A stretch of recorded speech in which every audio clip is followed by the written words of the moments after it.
some species get extinct. So why do they call this as molar extinction coefficient? I want you to comment on that particular name. Why do you think it is called? This particular name is given, molar extinction coefficient. Let us see, somebody is raising their hand. BEC? Because molecules Because molecules will be destroyed, because molecules will be destroyed or it will be lost, because the molecules will be destroyed or are lost. So oh no. Okay, so you think that because extinction is given because molecules are getting destroyed or decomposed or something.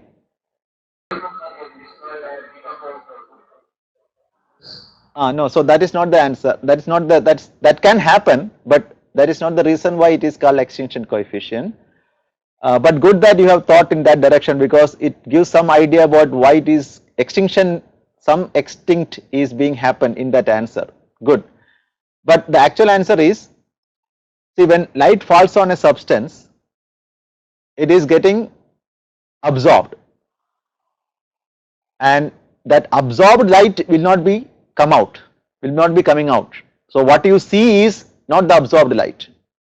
So for a viewer, absorbed light is extinct. So per mole of a substance, how much light is getting extincted? So it's a quantification, or it's a number that tells you an idea per mole of that substance how much light is getting absorbed. That's the reason why it is called molar extinction coefficient. Okay, so we are moving further. Okay, so there is another question for you. You have one solution containing two substances A and B with concentration C1 and C2. If the molar extinction coefficient of A and B are epsilon 1 and epsilon 2, write down Beer-Lambert's law for the solution.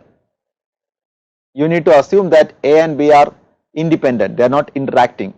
There is no reaction between A and B. For a mixture, so PSGCT says E1 plus E2. So there are different answers are coming, E1 plus E2 into C1 plus C2 into L. Okay. Alright, so can we go to the board? So this is the situation, right? You have a mixture of solution and there are two substances A and B. They are not interacting each other. So A will have a concentration of C1 and B will have a concentration of C2. A will have a molar extinction coefficient of epsilon 1 and B has a epsilon coefficient of molar extinction coefficient of epsilon 2. So for example, the absorbance for A will be epsilon 1 C1 into L. Suppose L is the path length. Similarly, A2 will be epsilon 2 C2, L is the same. What we are asking is the total absorption. Since A and B are not interacting, the absorption will be an additive property. So the total interaction is nothing but A1 plus A2, which is epsilon 1 C1 plus epsilon 2 C2 into L. So whenever you get a mixture of samples, and if you want to take the absorption, assuming that the mixture, the individual components are not electronically interacting, you can always find out a UV visible spectrophotometer to find out the total absorbance, and then using this equation epsilon 1 C1 plus epsilon 2 C2 into the L. So this is going to be a practical use when you have mixtures of samples. Let us go to the next slide. Okay, one more question for you. A solution of a compound with the concentration of 10 to the power of minus 2 mole per liter is put into a cuvette of 1 centimeter width and inserted into a spectrometer. The solution absorbs 10% of the incident radiation of wavelength 200 nanometer. I want you to calculate molar extinction coefficient. Some of them, but the answers are far apart. One college get 1000, one college get 4.57. Can you tell the approach that you have taken to solve this problem? I not able to relate 10% with this question. So that's the confusion. There's a 10 percentage. I am There not is a able 10. to relate 10% in Right. So let us go back to the question. I understand your. Raise in this question. So the solution absorbs 10% of the incident radiation. So that means suppose you are giving 100%, how much is coming out? 90%, because 10% is absorbed. So assume that you are providing 90% and it is given that 10% is absorbed. You know what is I0, what is I, then you can use Bill-Lambert's law. Now you try. Yeah, so BSAR college says A is equal to log 100 by 90, that's correct. PSGCT also says log 1 by 0.9, the same thing. So once you crack this part, the remaining is easy. This is your equation. A is equal to epsilon CL and A is nothing but log I0 by I, which is 100 by 90. So once you get this value, that is A, concentration is given, path length is given. It's a simple substitution how to find out what is molar extinction coefficient. I hope it is clear now. Along with absorbance, one more terminology you need to learn, that's called transmittance, which is defined as I by I0, the ratio of the intensity of the outgoing light to that of the incident light, the transmitted light, right? So transmittance is defined as I by I0. I want you to quickly find the relation between absorbance and transmittance. Both the definitions I have given you. Please find out the relation between absorbance and transmittance. So BSAR college says A is equal to minus log T. Let us see what others are coming up. Absorbance is equal to 1 by transmittance. That is called PSGCT says. Remember there is a log function there for definition of absorbance. So it cannot be a 1 over relation. So PSGCT want to correct that answer. Yeah, they write e to the power of minus absorbance. Yeah, please. BEC college. Yeah, please. BC college. Absorbance is inversely proportional to transmittance. Absorbance is inversely proportional to transmittance. But see the definitions. Absorbance is minus log T.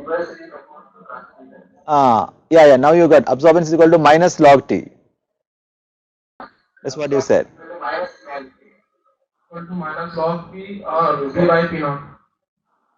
Yeah, so it is simple because here as you can define log I0 by I is absorbance, right? So A is equal to log I0 by I. So if you want to invert it, you need to take a minus sign. So minus log I by I0 and I by I0 is T. So I can write minus log T. So A is log minus log T. So many students make small mistakes here saying that because absorbance is just opposite to transmittance, that is a physical meaning that we normally get. We take A is inversely proportional, but since there is a logarithmic function, we need to be careful. For example, this is how absorbance and transmittance changes. As you can see in the slide, as the absorbance is also called optical density. So in the table you can see that as the optical density increases, that means absorbance increases, the percentage of transmittance, what happened to the percentage of transmittance? If it is zero absorbance, of course 100% light is transmitted. But when the absorbance goes to 1, since the logarithmic relation, see the transmitted light, it becomes 10%. That means 90% is absorbed. If the absorbance becomes 2, the light transmitted is 1%. Absorbance becomes 3, transmitted light becomes 0.1%. When it is 4, 0.01, 5, 0.001, 6.0001% of light is transmitted. So when you measure the absorbance using an instrument, use instrument for so much of analytical techniques we use, but what students may not be paying attention is when you use an instrument, since absorbance and transmittance percentage has this relation, usually conventionally people suggest that there is a potential problem when you analyze samples where the absorption is greater than 2. When the absorbance value is greater than 2, people say that don't take that sample. Can you identify what is the reason? Using this table, I want you to identify why people suggest that don't take a solution greater than absorbance 2. Take 1 minute, talk to each other, find out a reason for this. A student from BEC can tell the answer. Here you shift to another college. BC. So it's applicable for a dilute solution whose concentration is too low. It's applicable for dilute solution. So the concentration is too low for it. So it should be low. Right, you're right. I mean, the Beer-Lambert's law is um usually applicable to less concentrated solution, but the question that we posed here, particular absorbance above, obviously it becomes highly concentrated solution, and there can be interaction between particles when the concentration is high. For example, aggregation can happen. As a result, excitation coefficient can change. So Beer-Lambert's law can deviate from linear format. That is the answer that student is giving, which is correct. But when it goes to above 2, as you can see that the light transmitted from the sample, you see that table, when it becomes 2, the light transmitted is 1% and it's above 2, it becomes less than 1% of light is getting transmitted. Remember, this transmitted light is going to fall to the detector of the instrument. The instrument is collecting this transmitted light for analysis. So the instrument detector is getting less than 1% of the light, and based on that light is what you are getting a spectrum. So when the amount of the light falling on the detector of the instrument is very low, there can be errors, something called signal to noise ratio. So when the light is intensity is very small, then the signal to noise ratio is going to be in such a way that you will not get a nice spectrum, or in other words your data may not be correct. So there is a cautionary note when you measure the absorbance of sample. Even though there is Beer-Lambert's law, we also say that it has to be dilute sample. Make sure that even if the molecules are not interacting at high concentration, don't go above 2. That is the general suggestion. So here in the slide you can see the layout of a instrument called UV visible spectrophotometer. Okay, so here is the layout of the instrument. There will be a light source. It can provide UV and visible light, of course, because that's why it's called UV visible spectrophotometer. And there is something called monochromator, which basically select the wavelength. See, a lamp can give you many wavelengths, but the monochromator is the one that select the wavelength, and then it goes to your sample as well as a reference. For example, if you have a chemical dissolved in some solution, you keep another cuvette here with only the solution, and both of these light reach the detector, and then this so from the detector you can see what is I0, the amount of intensity that is falling here, and what is that you are getting after the sample absorption. So this line corresponds to I0 because nothing is there to absorb. So this line the detector says what is I0, this line, the below line, will tell you what is I, and the instrument can take the ratio of I0 by I and convert into a signal. So the basic elements of a UV visible spectrophotometry, there will be a source, there will be a wavelength selector, and the sample containers and the detector. And for light source, for UV, it usually we use deuterium lamp. When there is an electric discharge in the deuterium lamp, it produces UV light because deuterium absorb, it got excited to the higher energy levels. Upon emission, it gives 160 to 375 nanometer UV light. So that can be used as a source. And for visible region 350 to 2000, even more than visible 2500 nanometers, tungsten lamp can be used. So these are the two lamps in a spectrophotometer generally we use. And monochromators are basically gratings which select the wavelength using the principles of gratings. So there will be several fringes, and through which when the light falls it get refracted like in a prism. So when the light is get turned into different wavelength, you can turn these gratings in such a way that window can be adjusted to take one of the wavelengths, and then that will fall on the reference as well as sample. Only sample it absorbs, reference no absorption. Both will reach the detector, and the detector can take a ratio of these two intensities. Most of the cases the detector is a photomultiplier tube. Photomultiplier tube is a series of metallic plates under high potential. When the light falls on it, there is a phenomena called uh, the ejection of electrons upon falling of photons, photoelectric effect, right. So when the light falls on this photomultiplier tube, depends upon the intensity of the light or the energy of the, not intensity, the energy of the light, electrons will get ejected. And because this detector contains a series of such tubes under high potential, these electrons get multiplied from one end to another end, and you get a stream or a flow of electron, which is nothing but current. So you get a signal appropriate to the photons that is falling on it. In other words, this photons that is falling on the sample and the reference will be converted to a current here, and that will be given as a output chart, which is nothing but your spectrum. So as you know that electromagnetic radiation is a form of energy, and when radiation falls on matter, energy can be exchanged with the matter through absorption. Depends upon the energy of the radiation. For example, right now we said UV and visible, both are electromagnetic radiation. They are different in terms of energy. Different amounts of energy can be exchanged with the matter. This leads to different excitation of electrons. Electron can have translational energy, that means moving. Electron in an atom, when an atom rotates, when a molecule rotates, it can have rotational energies. The electron share in a bond, the bond can vibrate, it's called vibrational energy. Electrons can go from one electronic energy level to another electronic energy level, that's called electronic. So there are different types of energies associated with the molecules, and all of these energies can be changed by providing a suitable electromagnetic radiation.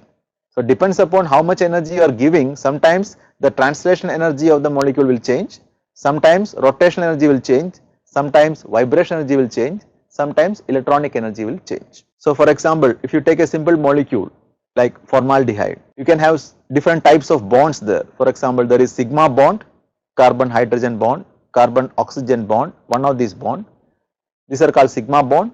There are pi bonds, for example CO, the additional line that indicates there is a pi bond. Oxygen contains non-pair of electrons or non-bonding electrons. A lone pair of electron, that is there will be the electrons which are not participating in the bonding, so they are called non-bonding electrons. So these are the three energy levels in the ground state. Now upon the light absorption, UV or visible, depends upon the energies, you can think of these are the energy levels in the ground state. So we call it highest occupied molecular orbital, HOMO. You can also think of the anti-bonding orbitals, which is called LUMO, lowest unoccupied molecular orbitals.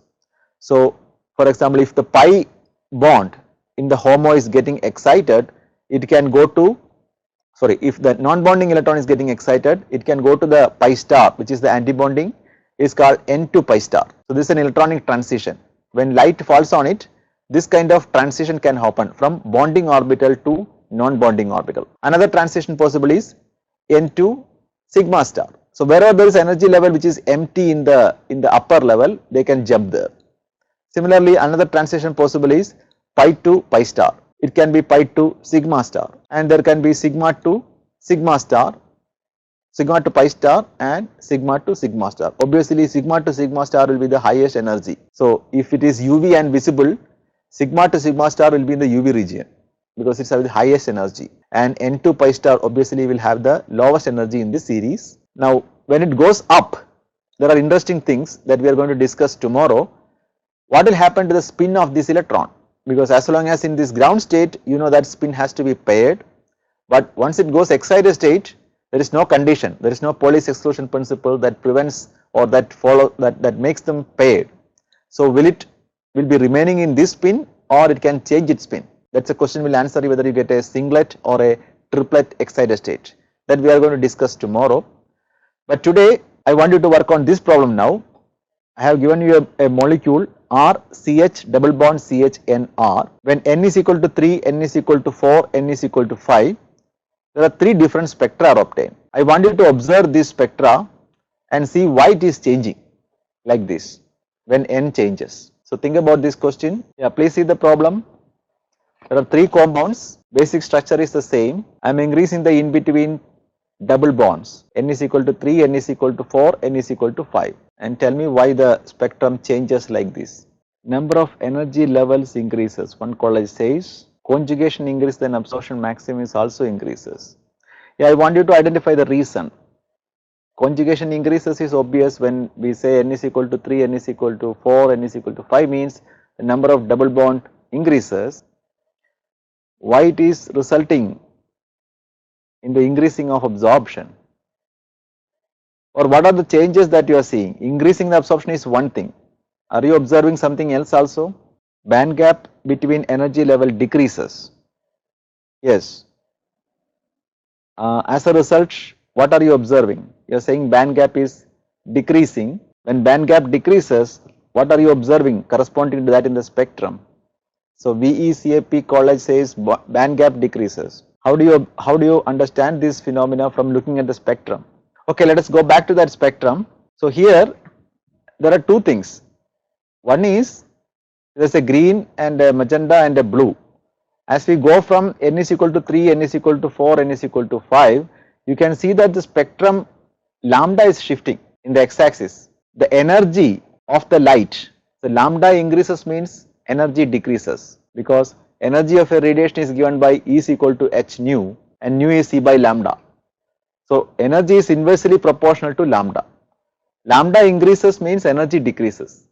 The molecule absorbing, for example, the blue spectrum, the corresponding molecule with n is equal to 5 absorb least energy. This one is the second one, and the green one absorb the more. So why the absorbed energy is decreasing? That is the reason that college says that as the conjugation increases, the HOMO-LUMO gap decreases. For example, this gap. For example, if there is a pi to pi star interaction, this HOMO-LUMO gap, when it comes close, our corresponding energy will be decreased. So as the conjugation increases, what happens is that the corresponding molecular orbitals come close, and when the molecular orbital come close, the energy between HOMO-LUMO decreases. As a result, the energy absorbed will be also decreasing. So one explanation why the spectrum is shifting toward the right hand side as the conjugation increases is HOMO-LUMO gap decreases. The other change that you are observing is, of course, on the y-axis, the intensity is increasing as the conjugation increases. Why intensity is increasing? Intensity in terms of molar excitation coefficient is given. Initially it was 50,000 something, then now it is 100,000, it is increasing. How molar excitation coefficient increase? See, molar excitation coefficient is a constant for a particular molecule. Remember the cardboard experiment again. There is a probability of 1 by 10th falling in the hole. I did not tell you the reason why I picked up 1 by 10th. In fact, I don't know how to tell that answer. Nobody knows.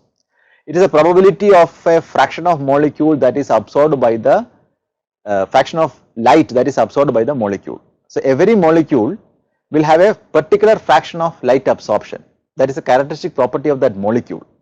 That is why we say epsilon is changing from molecule to molecule. It depends upon the orientation of the molecule, the electron orbitals upon the photon arrival. So because the interaction between the photon is also a wave, and the electron, which is also a wave. So this interaction will be facilitated depends upon the orientation in which these dipoles are aligned. So it's a bit complicated thing. So every molecule will have a different epsilon value. As the number of this double bond increases, the molecule are different, and as a result the epsilon changes. And that's the reason why when you move from n is equal to 3 to 4 to 5, the intensities are increasing. Okay, now I have another question for you. Why some absorption spectra are broad and why some are structured? For example, on your right hand side you can see a structured absorption, whereas in some other case you have a broad absorption. Both are plotting absorbance versus wavelength. Absorbance is equivalent to epsilon, because we know Beer-Lambert's law, A is equal to epsilon CL. So either you can plot absorbance or you can plot epsilon, and the x-axis is the light wavelength. But in some cases you get a broad one, some cases you get a structured one. What could be the reason? Talk to each other and then get me an answer. So if you can see the board, I am giving you some clue here. These are all energy levels. When the molecules are in the ground state, when light is absorbed, it jumps to excited states. But I am showing some energy levels which are pretty close to each other, some another energy level which are slightly far away.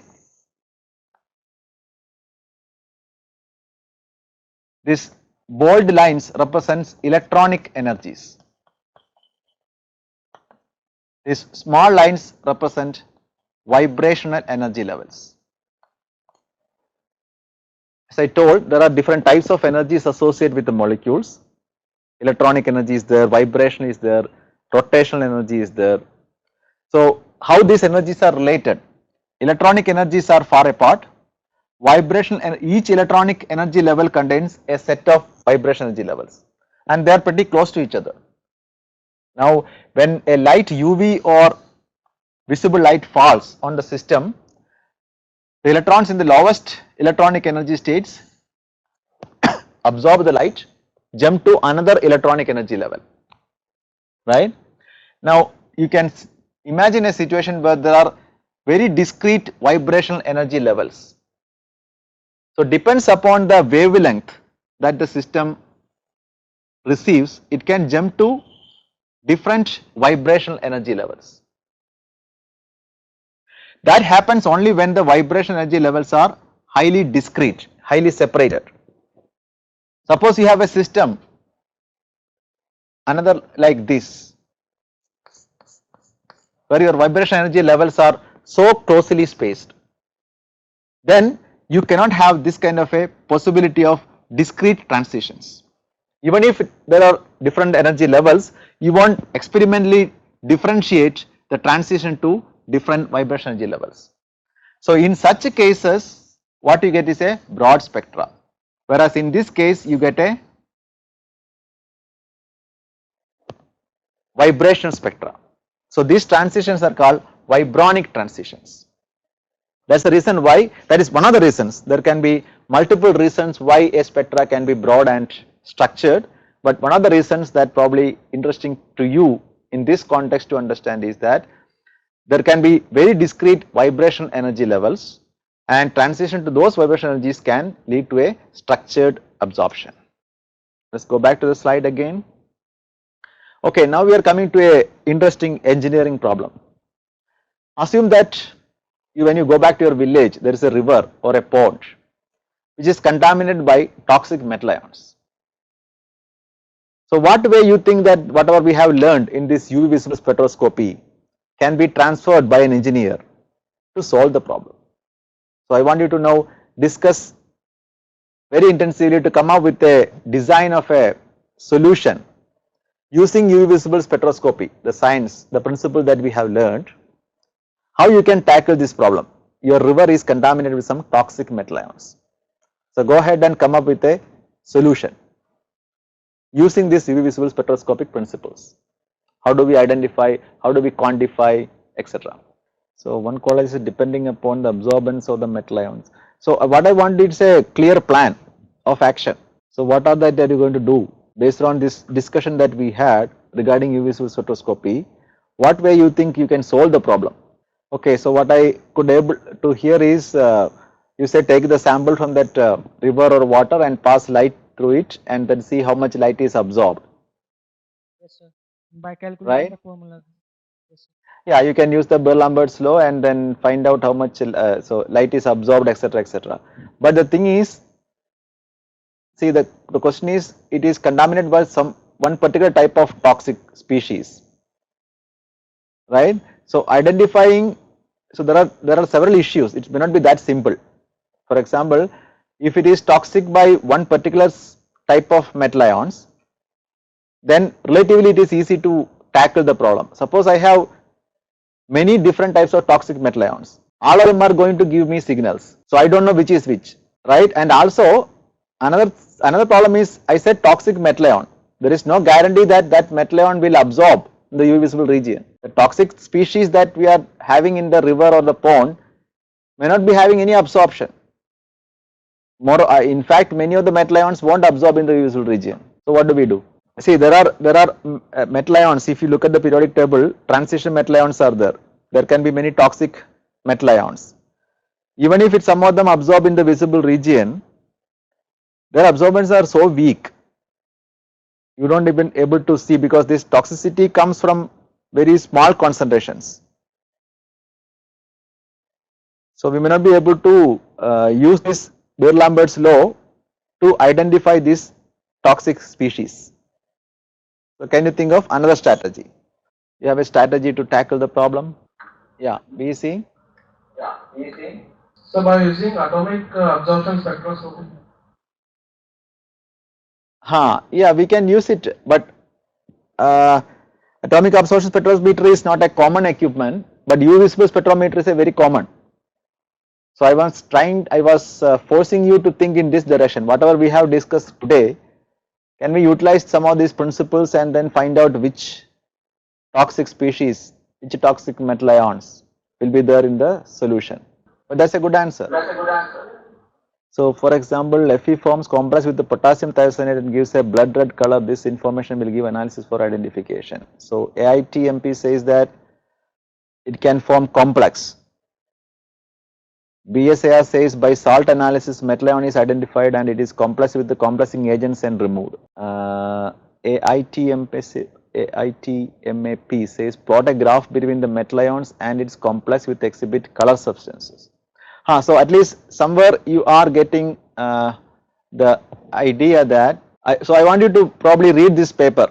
If you you cannot get this paper, I can send it to you. It's an Analytical Chemistry Journal 2014. So what they are using is they are detecting mercury ions using a colorimetric method where they use gold nanoparticles on a paper strip. So you can print this paper and then drop your sample water. It gives you some color which indicates whether it contains mercury or not. But behind this simple technology, what really happens is UV visible spectrophotometric principles. We'll just see quickly what they are doing. See, mercury contamination is a very important issue, right? World Health Organization says 10 nanometer to 30 nanometer. Within that level only we can have mercury in drinking water. So they used a gold nanoparticle based detection system. You said there is a complex formation. So basic principle is the same as you said. They are trying to make a complex, but for the probing, you said complex will give a color. Instead of that, they are using a gold nanoparticle based detection system is planned in this study. So the first question is, why gold nanoparticle? As you said, you can also use a complexing agent. They are not using that. So I want you to identify one possible reason for selecting gold nanoparticle. You must have heard something about gold nanoparticles. Another question is, for detection or sensing, color change is essential, indicating the detection process. How does one design a color change during the detection process? Why this color is changing upon complex formation? So first let us answer this first question, why gold nanoparticle is utilized in this particular study or in any such studies. Different sizes of AU gives different colors. That is true, but that may not be the right answer for this context. AU nanoparticles depends upon the size, it gives different colors. Correct. That's not the reason why they use AU nanoparticle for this detection system. So the reason is AU nanoparticles, you go back and check somewhere in the Google or some textbooks, somebody is writing something, AU has highest electron affinity. Electron affinity or electron releasing abilities are important parameters for any reaction. Volume and surface ratio, agree, because this is a nanoparticle system, there is a surface area increase. Surface area increase can play a role here, but the fundamental reason why they picked up gold nanoparticle is, you go back and check any textbook or a Google, the extinction coefficient of nanoparticles and organic molecules. You will see that the extinction coefficient of nanoparticles are very high compared to organic molecules. So some complex formation, chelating agents, a complex forming and giving a color. Compared to that, if a metal ion interact with a nanoparticle, see if there is only a nanoparticle, the absorption is very high. So it's not about the size of the gold nanoparticle, it's about the molar excitation coefficient of the nanoparticle, that is very high. In other words, when there is a change in that absorption, then we can easily find out if you use a nanoparticle. All nanoparticle may not be absorbing, but gold nanoparticle is very specifically known for its absorption abilities. So that's the reason why they have used gold nanoparticle. Now let us see how they are using it. So the answer for the first question is high molar excitation coefficient of AU nanoparticle. Now there is something called detection or sensing. See, when there are many toxic metal ions, detection is not what you want. What you want is sensing. That means specifically detect. Suppose I have lead, mercury and arsenic, many toxic elements or toxic ions in the system. I want a species which can specifically detect arsenic or specifically detect mercury. So detection and sensing are two different things. What we want is a sensor which can specifically target only that particular toxic metal ions, and it should not be interfered by presence of other metal ions. So color change is essential, indicating the detection process. So whenever you have suppose you have a gold nanoparticle and then you have a metal ion. Now similar thing that you have told me, like a complex formation, there can be an interaction between gold nanoparticle and metal ion. How does it lead to a color change? That is the second question. I think some of you have already suggested that nanoparticles depends upon size dependent color. So when they aggregate, they change the color. So aggregation can cause size change, which in turn can cause color change. And the surface charge of the nanoparticle can be altered in presence of a analyte, which in this particular case mercury ion, which in turn result in change in aggregation propensity and color change. What happens is that the surface charge of the nanoparticle, see nanoparticle can be, there is something called surfactants which stabilizes this nanoparticle. So nanoparticle surface can be charged, and this charge can be altered. Suppose mercury come and bind it. So upon binding, the surface charge changes. Surface charge changes means the aggregation propensity changes. For example, so here is your gold nanoparticle stabilized by some surfactants. So assume that there will be some charges. Now mercury ions is coming and interacting with the nanoparticle.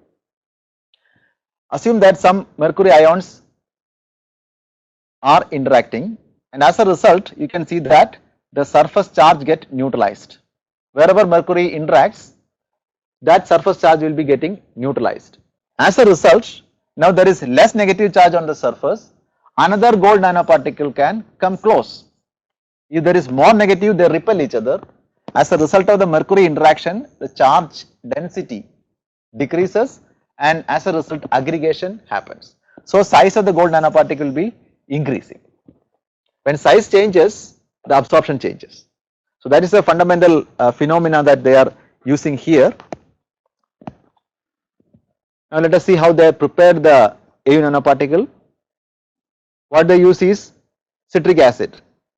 So these things are fairly known in the literature. Citrate capped AU nanoparticle. Can you see the slide? Citrate capped nanoparticle size around 30 nanometer was synthesized by the citrate mediated reduction of uric acid.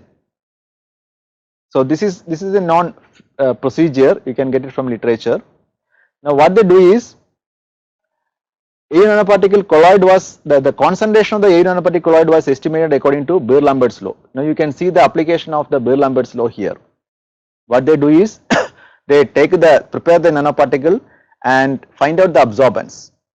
So the concentration they know how much of HAuCl4 they have taken, and they can find out the absorbance. So they know A, they know C, and then you can calculate. So they know the absorbance, they know the molar extinction coefficient from the literature, and they can also calculate the concentration using the Beer-Lambert's law, using the A is equal to epsilon Cl. Now, they use a bit more sophisticated technique.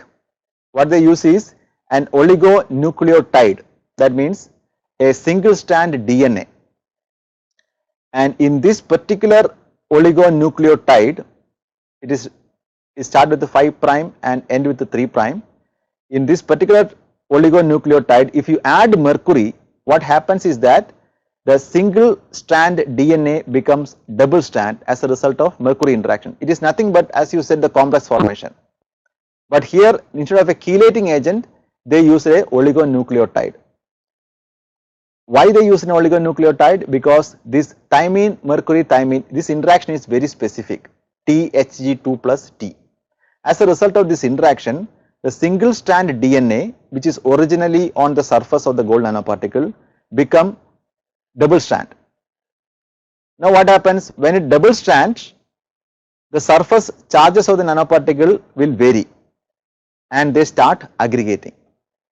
And the detection limit of mercury 2 plus utilizing unmodified AU nanoparticle and this complex was determined using UV visible spectroscopy. In other words, it's a very simple schematic thing you can see. Contaminated water, they collect the samples.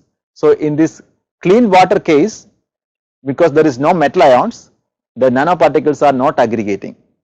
As you can see, they are staying separate, and on the nanoparticle what you see is nothing but the single strand DNA.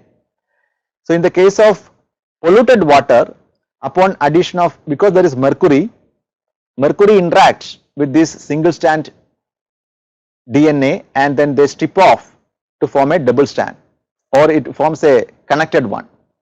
As a result, as you can see, this all nanoparticles start aggregating. So in the below case where there is a mercury contamination, the nanoparticle aggregates, but in the above case it does not aggregate. As a result, obviously, if you take the UV visible spectrum of this sample, contaminated sample, it gives you a different color because nanoparticle aggregates here, whereas here it will gives a different color. The advantage here is that this kind of an aggregation in this particular system happens only in presence of mercury. That is what they are showing here. See, they have used lead, calcium, zinc, nickel, copper, cobalt, manganese, cadmium, chromium. No color change or ratio of the blue red absorbance changes, whereas in mercury it shoots up. So in other words, you can see these are the photographs. So in this strip, the color change that you can visibly see is only for mercury. So as a result, using simple UV visible absorption spectrometric principles, you can actually develop a very simple sensor technology for very practical uses of like detecting sensor ion. Only thing is that you need to know the chemistry behind it. If you use a nanoparticle, for example, gold nanoparticle you can synthesize in your laboratory. Nanoparticle aggregates, and as you told me, nanoparticle aggregates, color changes. Now, can you provide a condition in which nanoparticles are aggregating in presence of only a specific contaminant? Then this nanoparticle will act as a sensor. You can sense this the toxic metal ions, and you see that using a UV visible spectrophotometer, see the color is changing in presence of that particular contaminant. That is the idea. It's a very simple technology, but very useful and practical. And if you take the UV visible spectrum, for example, initially you may have a particular absorbance. For example, gold nanoparticle absorb at 520 nanometer. You have this absorption. As you increase the mercury amount, you will see that this start decreasing. You will get another one. Why? Because nanoparticle aggregates. So using this simple UV visible spectrometer, you can see that how different contaminants can lead to aggregation and color change. Okay, now I want you to write down in your notebook two things. One is one aspect that was very clear to you during this class, and one aspect which was completely muddiest, that means unclear to you in this class. Please take your notebook and write down. I want this information for the next class. So river water cleaning, okay. Can you also tell me PSGCT, what aspect of the river water cleaning is not clear? Use of the oligonucleotide was not clear, okay. So I mean we can select many nanoparticles.